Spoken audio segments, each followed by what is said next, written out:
Mr. Speaker, there is drilling in the North Sea, and on her. No, she said there's no drilling in the North Sea. She said, going to have to refer herself to the Privileges Committee, Mr. Speaker. There is drilling. It's 24/7, and oil and gas are coming out, and that will be important for many, many years to come. We are supporting those existing oil and gas fields throughout their lifespan. We made changes in November to allow neighbouring fields to be exploited. But it is because we are on the international market that our prices of businesses and households go up every time there's an international conflict. We saw it with Ukraine, or we saw it with Iran. And people are fed up with a government, the last government, that didn't take control of their bills. And people are fed up with a government, the last government, that didn't take control of their bills. We're taking control of their bills. The way to do that is through renewables, and that's what we're doing. We're taking control of their bills. We're taking control of their bills. We're taking control of their bills. We're taking control of their bills.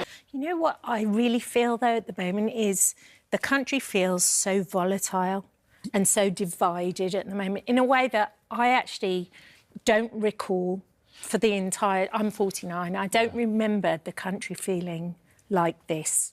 What are you going to do to change it? I think this is the defining issue in politics at the moment. I think it's less left-right in politics. Yeah. It's between those that want to pull people together and believe in the British spirit and those that want to tear it apart. My own view is that the vast majority of people in this country are reasonable, tolerant, live and let live, diverse, and given half the chance, we will help each other out. There are extraordinary acts that people do for other people, but there are also the everyday acts in every village, in every town, in every city where people look after each other. Against that, you've got forces that want to tear our country apart. You saw it in response to Henry Novak, this terrible killing of an 18-year-old, which, again, with a boy of 17, really, you know, I felt very strongly as a human being. I met his father, his mother and his stepmother. But the idea that some politicians, rather than saying, what's the problem here and how do we fix it, looked at it and said, what's the problem here and how do we exploit it? You saw the same thing in Northern Ireland last week. This is something in politics that we have to fight. It is the politics, it's the fight of our lives. I don't think it's left-right politics anymore. I think it is the politics of bringing the country together, recognising who we really are. I love all of that, but how are you going to do it? But I mean, social media is part of this. Misinformation is all over social media. So trying to control the tech firms with regards to the information that they're allowed to sit on their platforms? We have to control disinformation. Allowed to sit on their platforms? We have to control disinformation. Allowed to sit on their platforms? We have to control disinformation. It's absolutely rife. But we have to also make the case for who we are as a country. I genuinely believe that the vast majority of people do actually... The little acts of kindness that happen every day, whether it's going to get someone shopping, whether it's knocking on someone's door, make sure they're all right, whether it's cutting the oranges for the team on a Saturday morning so young people can enjoy sport. These little acts, and there are millions of them, for me, define who we are, and we mustn't let go of that. Nothing unites so important. the country like a big sporting event.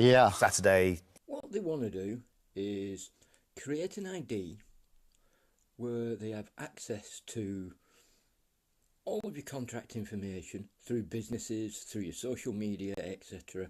They want to use the facial recognition to validate who you are by web crawling the information and gathering your information by anything you post through the contract with your phone, through the phone itself with all its supposed security and your social media, which you have to agree to things which actually circumvents that, exposes that information to them. You have to give it to them. So even with just the corporations themselves, you give them that data, they then reference it, bring it all back, and now you're looking at what he's actually saying. We're taking control of their bills. Is government taking control of your bills? They're already doing it with, I don't know, let's say, let's give you a £400 grant stroke rebate. In other words, they're going to borrow money to lend it you, and then you have to pay it back through your taxes, which the government says they're helping you pay your taxes, but they're borrowing money. And you get £400 to pay that bill off, which you don't actually see that money. You don't know that that actually went to it. But how much did they borrow in the first place? Just in an individual, you get £400, but how much did they borrow overall for that £400? They never said.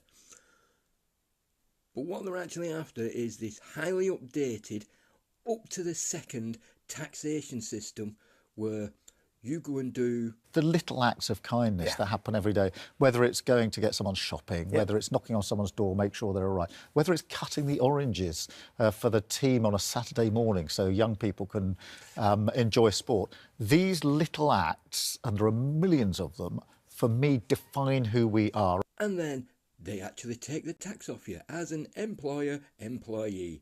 And it may be at a reduced rate, but they're still going to do it up to the second. And people are fed up with a government, the last government, that didn't take control of their bills.